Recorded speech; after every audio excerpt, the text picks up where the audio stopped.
So Syafiq, anda telah terciduk. Ya. Yeah. Dalam perdebatan ini, sekejap lagi saya akan explain apa yang berlaku. Saya tunjukkan dulu audio video dia. Siapa yang ada dekat YouTube dia boleh nampak lah video dia. Dan saya akan jelaskan kenapa Syafiq Halim terciduk di dalam perdebatan ini.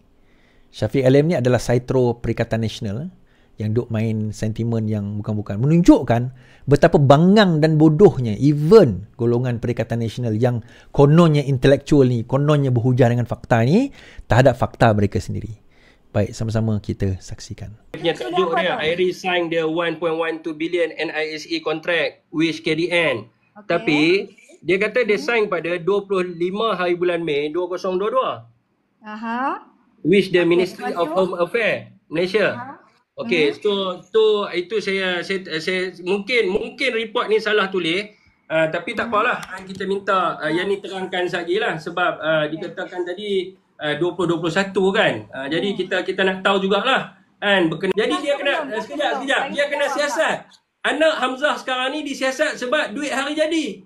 Bukannya duit punya masa. Jadi saya nak bagi tahu kan, tidak ada langsung di sebelah kita, tapi kalau sebelah sana report yang sama dengan yang awak buka tadi, di sini value of 1.12 billion is first receive award, the award in January 2021. Awak tak tahu bahasa apa? Ni. Saya tengok ni diam dulu, diam. Saya nak cakap ni. Awak tengok ni. Ni. The award in January 2021. Okay. The award kan 2021 Syafiq. Untuk apa tu? 2021 Syafiq. Untuk apa tu? Cuba baca. Bahasa Inggeris Syafiq. Sekarang ni di sini dikatakan, okey, saya bacakan untuk anda. Awak diam sekejap. Okey. National Integrated Immigration System contract dated May 2022 with the ministry, contract value of 1.12 billion dan it's first received the award. Masa menerima LOA ni adalah pada Januari 2021 Syafiq. With a contract period of 54 months commencing from 1st March 2021. Okey, maknanya kalau dia dated 25 Mei 2022, takkanlah kalau kita tengok di sini commencing from 1st March, takkanlah undur balik pula. Okey. Saya nak bagi tahu Kak Yani sebab tu P Ramli dah. Tuan-tuan tengok muka Syafiq Dia dah terciduk guys. So debat ni pasal apa tak faham. Okey, dia macam ni. Dia orang berbincang soal menantu Muhyiddin Yassin yang dikatakan terlibat menerima projek berkenaan dengan chip ataupun berkenaan dengan kad immigration lah, berkenaan dengan cerita immigration. Ada satu sistem immigration ni lah, senang cerita. Kita pendekkan cerita tu. Dikatakan bahawa menantu Muhyiddin lari, SPRM nak panggil dia berkenaan dengan data tersebut. Syafiq kata, kita dengar tadi, Syafiq kata apa?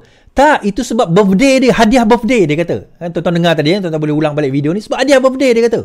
Tak ada kena-mengena dengan Iris tu. Iris ni company yang dapat projek dapat tender. Dia kata, itu yang pertama. Dia kata tak ada kena-mengena. Yang kedua, dia kata, company Iris ini dapat tender itu pada 2022. Dia baca artikel tu. Tengok, dia kata, 2022 company tu dapat tender. Zaman 2022 bukan Muhyiddin Yassin. 2022 Ismail Sabri, dia kata. Yang ni baca. Kau tak faham bahasa Inggeris ke? Kau baca bawah dia baca perenggan pertama. Dia tak baca perenggan kedua. Letter of award was given to the company pada Januari 2021. Meaning, pada Disember 2020, daripada Jun ke Disember, benda itu dipersetujui oleh Menteri KDN dan juga Perdana Menteri. Menteri KDN 2020 siapa, tuan-tuan? Kan? Menteri KDN yang siapa? Lepas itu, 2020 itu membawa kepada 2021, dia dapat projek tu.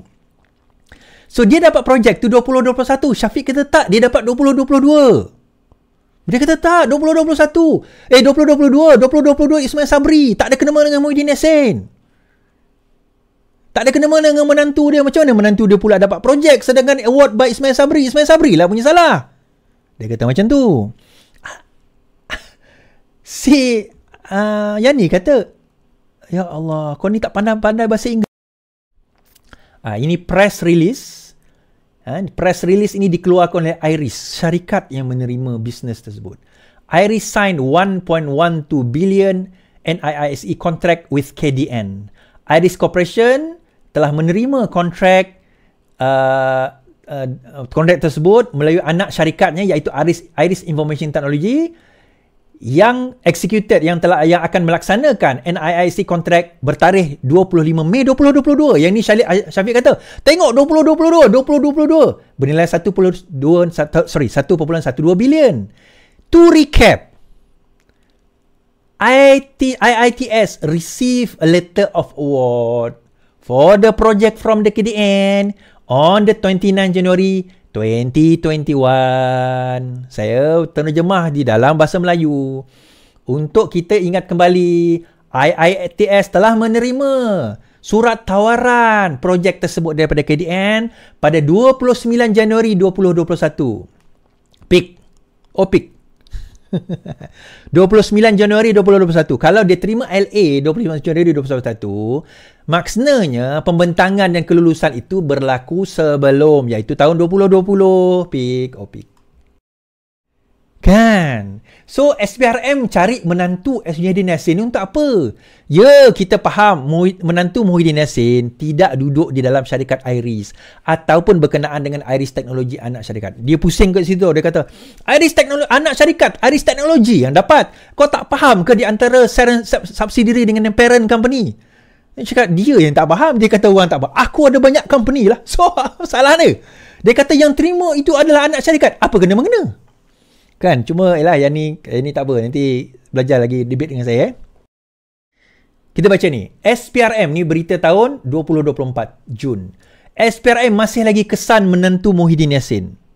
Suruhanjaya Pencegahan Rasuah masih lagi berusaha untuk mengesan ahli perniagaan Datuk Muhammad Adlan Berhan yang juga menantu kepada Tan Sri Muhyiddin Yassin bagi membantu siasatan dalam satu kes penyelewengan. Ketua SPRM berkata usaha dilakukan termasuk mendapatkan kerjasama dengan Interpol dan pihak berkuasa lain bagi mengesannya. Belum dikesan lagi, tidak boleh diwangi dan untuk menyerah diri. Tindakan selanjutnya ialah kita berusaha, katanya. Selain Muhammad Adlan, berusaha mengesan seorang peguam, Mansur Saad, bagi membantu. Untuk kes apa, tuan-tuan? Siasatan penyelewengan projek pendaftaran, pengambilan dan penyimpanan biometrik pekerja asing bagi sebuah kementerian iaitu KDN. Kan? Inilah dia berkenaan dengan itu. Dia ada satu syarikat. Thank you. Dia ada satu company. Okay. Anak menantu Muhyiddin Yassin ada satu company. Dia dapat sub daripada Iris Technologies tadi. Dia ada perbincangan, ada ada sesuatu yang berlaku. Kita tak tahu. So, SPRM kata kita nak panggil lah. Adlan ni kita nak panggil lah dia. Kita nak tanya berkenaan dengan perkara tersebut. Tapi Adlan lari. Ni 2024 masuk 2025. Tak hilang, tuan-tuan. So, kesimpulan saya kata apa? Projek itu bila? Projek itu di award Januari 2021. LA dia keluar letter of award 2021. Commencing 2022. Sepatutnya tamat 2025 tetapi dah dibatalkan. Projek itu telah dibatalkan kerana tidak berjaya dilaksanakan. So, Syafiq, anda telah terciduk. Yeah.